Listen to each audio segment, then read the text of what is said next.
less than stellar. Okay, all right. I understand it's been a long week. It's excited to be here tonight at church, and I hope that you're expecting some good things.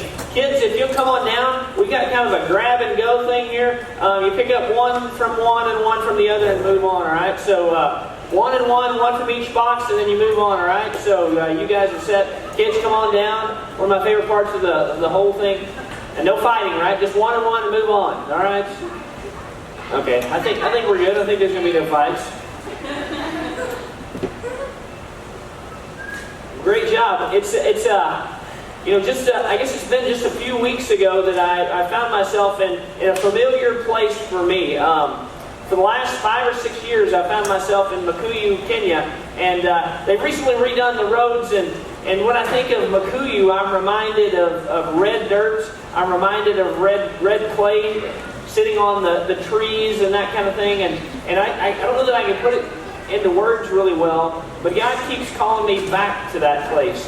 And so about 4 or 5 weeks ago, I was on a bus with 15 of my closest friends, and we're driving from a VBS in one spot, and we're going to go grab some lunch. And if you guys know me, you know that I like to eat. It may not look like I like to eat, but I do. And it was time for our normal lunchtime at Countryside, and so we were going to grab some chips, which are French fries, and who knows what else we were going to get. Probably something that needed to be chewed a lot. But we were on our way, and we were passing through Makuyu. We just happened to be on that route, and it was interesting because everybody else was kind of getting ready for lunch, and were in their own kind of zone, and me, I was focused. I'd been down this road enough, and I knew that a friend that we had made an acquaintance with 5 years ago, Sam is his name. Sam is 19. I knew that Sam was living close to that area, and so I'd heard, we'd been there for nearly 10 days, and we hadn't heard from Sam. We always heard from Sam. Sam usually went everywhere that we went, and he's a great kid, just a fun person to be around, but we had heard that Sam had kind of fallen on hard times, that he drifted off figuratively, literally, and spiritually. And so we tried to text him, and we hadn't heard anything. And so I knew that we were going through there. I just had my eyes open. And so we were passing through, and Sam speaks Swahili, English, and Kikuyu, and he's trying to speak Spanish. But as we're driving through, I saw him. And he was kicked back with a friend on his motorcycle. And even though he speaks all those languages, we all speak the universal language of what's up. And so he and I made eye contact. He gave me the what's up, and so I told the bus driver stops, we pull out, we all get out, and I was interested to see how Sam would react. Because I'm thinking, I've heard all these stories about how he's drifted off, and what was interesting is I could tell that Sam was impressed. And I believe in that moment some things in his life began to change. And so we all hugged him, and then I think, if I'm right, Sam just got on the bus with us and was with us for the rest of the remainder of the time that we were there in Kenya. But everybody raced out, and we hugged him and greeted him, and Sam, right before we left, pulled me aside. And it was interesting because the Lord had kind of been prepping me for this conversation because I knew it was coming. And Sam pulled me aside, and he goes, and this was not from me, this was from the Lord, I truly believe. Sam pulled me aside, and he says, "Hey, I got a question for you." And I can't speak like Sam does, but it's a pretty cool thing. And Sam goes, he said, "I don't understand." He said, "We were driving along. How'd you see me?" I said, "Sam, that was easy. I was looking for you." And I believe that was the case. And Sam really was impressed. Today is Reach Sunday, and Reach Sunday is always about building relationships with people who are spiritually curious. Today I want us to change and I don't want to change the concept. What I want us to do is change our perspective. A lot of times when we think about spiritually curious people, we tend to think about people outside of our sphere of influence, or maybe outside of our immediate family, or maybe outside of our family. We typically think about people who are maybe on the fringes at work, or maybe there's somebody that we see at the grocery store, or maybe it's somebody that we've been building relationships with in the neighborhood for a long time, and they're spiritually curious. What I want you to think about today is about those people who are spiritually curious about things that are not from God, things that are not what Christ followers are curious about. And I want us to think about those people that we love who are curious about those kinds of things. And we're going to spend our time thinking about that. And it just seemed right, if we think about spiritually curious, that we take a look at probably the most famous parable in all of the Bible. Now, if you know your Bible, and most of you probably have heard the story of the prodigal son millions of times, you're like, oh man, am I going to have to hear the story again? I want you to look at it with fresh eyes. Jesus taught in parables. Parables are these stories that have an earthly story with a heavenly meaning. They usually require some spiritual insight. They usually require some head knowledge and some heart knowledge, and to actually understand and grasp what the teacher was trying to teach. And so we're going to take a look at that. And so it's the crown jewel of all the parables. Hans Christian Andersen called it the greatest short story that was ever told. And so if you have your Bible, I want you to turn to Luke 15:11. If you don't, we'll have it up on the Jumbotron. If you got your YouVersion app, pull that out. But before you do that, I want you to hear me on this, okay? We're going to experience the truth of God's Word today. All right? You guys cool with that? Give me one of these if you're cool with that. Yes, we're doing it anyway. All right? Okay, all right. So, we're going to put ourselves in the story. And so there's three main characters, but I want you to put yourself in the story. So you pick a character, okay? Some of you may know. All right, so we've got an older brother, we've got a prodigal son or the younger brother, and then we've got the father, okay? So you can pick any of those characters, okay? And you can change later if you want to, that's all right. But we're going to take a look at the Scripture, and I want you to put yourself in the Scripture so that you can experience the story. So it's a few verses. I want to read the story to you, okay? You guys cool? All right. Luke 15:11. Jesus continued. There was a man who had two sons. The younger one said to his father, "Father, give me my share of the estate." So the father divided up his property between the two. And not long after that, the younger son took up all that he had. He set off for a distant country, and there he squandered his wealth in wild living. And after he had spent everything, there was a severe famine in the whole country, and he began to be in need. So he went and hired himself out to a citizen of that country, who sent him to his fields to feed the pigs. And he longed, this younger brother, to fill his stomach with the pods that the pigs were eating. But no one would give him anything. And in verse 17, when he came to his senses, he said, "How many of my father's hired servants have food to spare, and here I am starving to death? I'll go back to my father, and I will say to him, 'Father, I've sinned against heaven and against you, and I am no longer worthy to be called your son. Make me like one of your hired servants.' And so he got up, and he went to his father.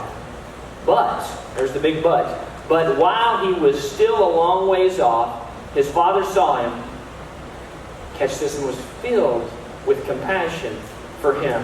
And he ran to his son, and he threw his arms around him and kissed him. And the son said to him, "Father, I've sinned against heaven and against you. I'm no longer worthy to be called your son." But the father said to his servants, "Quick, bring the best robe and put it on him. Put a ring on his finger and sandals on his feet. Bring the fatted calf and kill it. Let's have a feast and celebrate. For this son of mine was dead, but he's alive again. He was lost, and he is found." So they began to celebrate. Meanwhile, the older son was in the field, and he came near the house, and he heard music and dancing.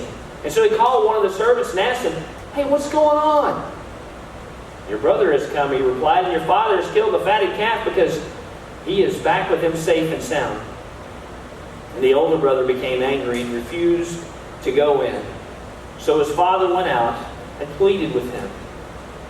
But then he answered his father this way, "Look, all these years I've been slaving for you, and I never disobeyed your orders.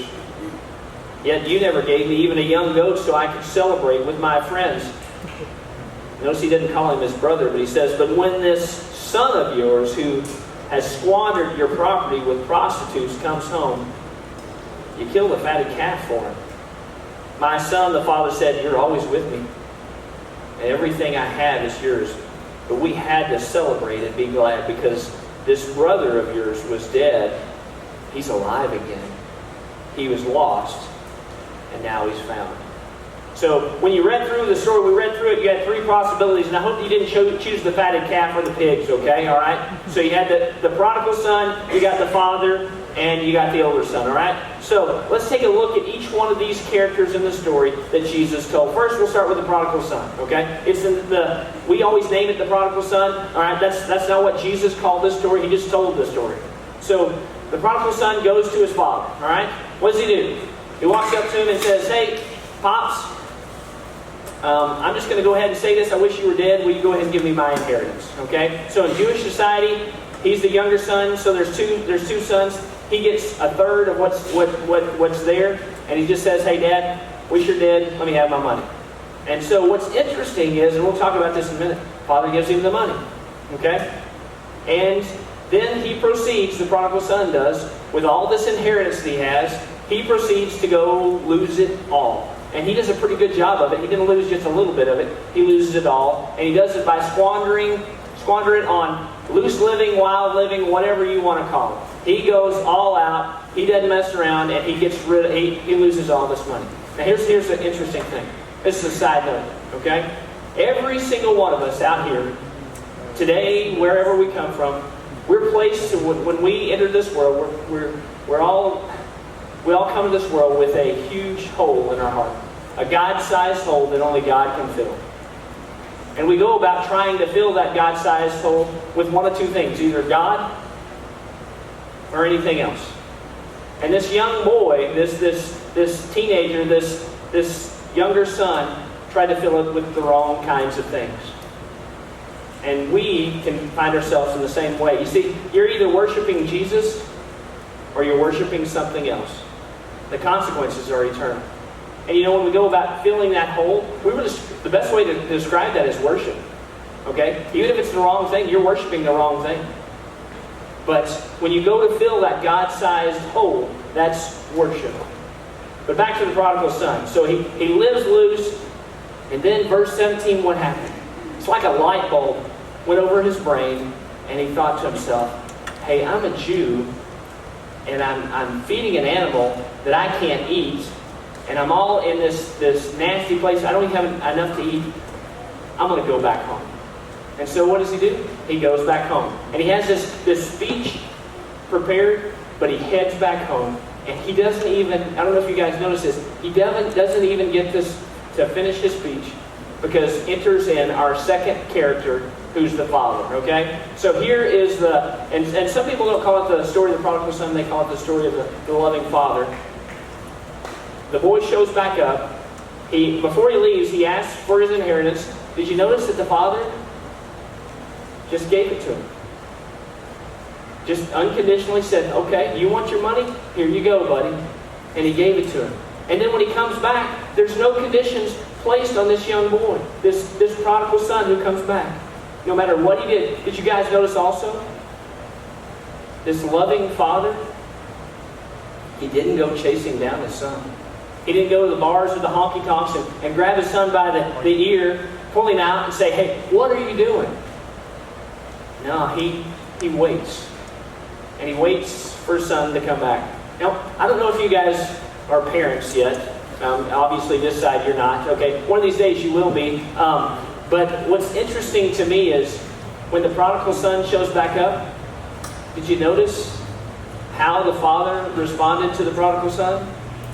You know, I'm thinking if I'm him, the father, in that moment, wouldn't it be tempting to say, I'm thinking 3 words. Or 4 words. I told you so. All right? He didn't say that at all, right?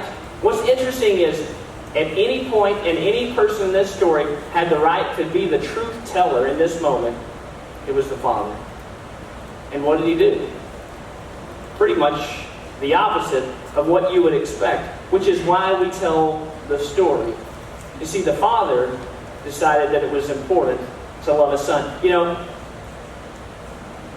in my former life, I like to say I was an assistant principal. And so, and if I were to take a spiritual gifts inventory, I can guarantee you that one of the things that I'm going to be high on is exhortation, which is another way, a Christian way to say you like to tell the truth and you like to tell it really strongly, okay?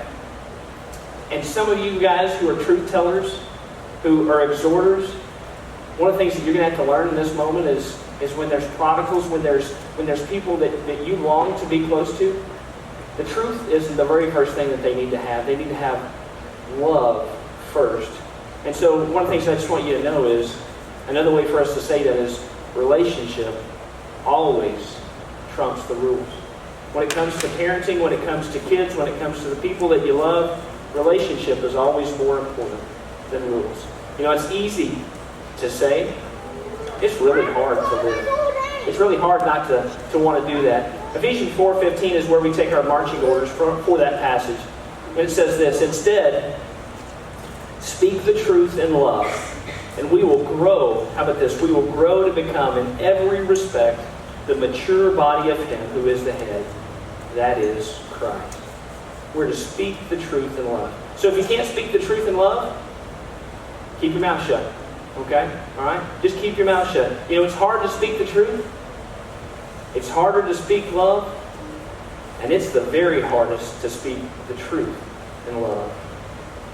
And you know what? It's next to impossible to speak the truth in love from afar. I want to say it another way. It's next to impossible to speak the truth in love on social media. Okay? So, some of you, this is a truism. The spiritually curious, let alone anyone else, nobody's going to change their minds or their opinions or their heart because of what you post on your social media account. Okay? That's true. And you're going to say to me, you know what? That's my account. I get to say what I want to say. It's my opinion. And believe it or not, you have a great way to push away the spiritually curious. Many of those whom you love. So watch. And always, if you're going to speak the truth, speak it in love. And remember that social media is a part of it, and that's a platform. The spiritually curious, believe it or not, are looking more for unconditional love rather than absolute truth. Doesn't mean they won't get there, but they're looking for unconditional love. You can say that's wrong. And they can look at you and say, that's because you don't love enough. So we've got the prodigal son. We've got the father. And then we've got the older brother. So did you know there were two sons in the story? We always talk about the prodigal son, but did you know there were two brothers? In their own particular ways, each of them is something of a lost child.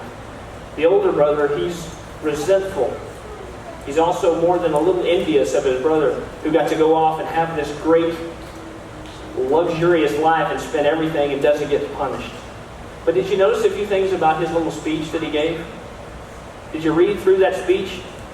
He asserts that he's been working for his father, but he never says anything about loving his father. He's proud of his obedience, but on the inside, his heart is black as dark, black as night. He's been rebelling. He has a rebellious heart. He feels more like a slave rather than claiming the love that's offered as a son. You know, the church of Jesus Christ is full of both kinds of sons.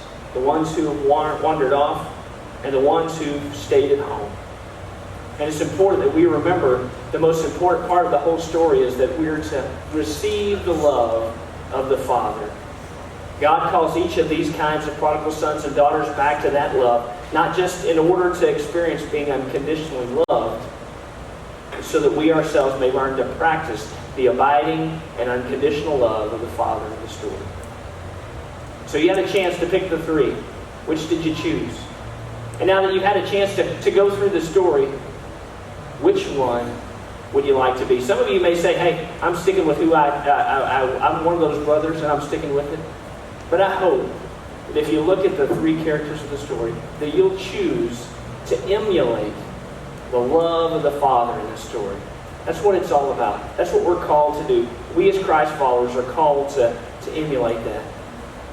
So how do I follow the Father's example when it comes to those who are spiritually curious about things that are from God? So let me start it this way.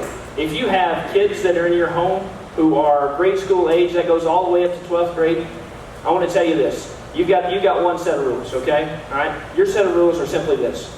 You lead them and you train them, okay? What I mean by train them is train a child in the way that they should go, and then when they're old, they won't depart from it. And lead them, what I mean by that is you lead them in example, you lead them in speech, you lead them in action, and you lead them in heart. All those things go together. That's how you lead. Again, let me say it this way. You lead by example, you lead by speech, you lead by action, and you lead by heart. So you may say to me, give me an example. Let me give you one, okay? So let's just say going to church, okay? If you have a grade school kid, okay, going to church, is it an option? And the answer is, in our home, it's not even a question, okay? It's not that it's an option or if there's a yes or no. We're just going to church. When Sunday rolls around, you know what that means? It's time for church. And my kids, they get 2 times, all right? They got Thrall, they got here. So but it's just not. It's not that it's an option. It's just what we do. And so it's not something that's even hard to fight about or an issue because we're going to lead in that moment. We're just going to go. That's what we do. And because we want them to know, hey, this is an important part of who we are as a family. And we want this to be something that's important when you go off to college, when you go off to work, when you go off on your own. And so that's for our grade schools.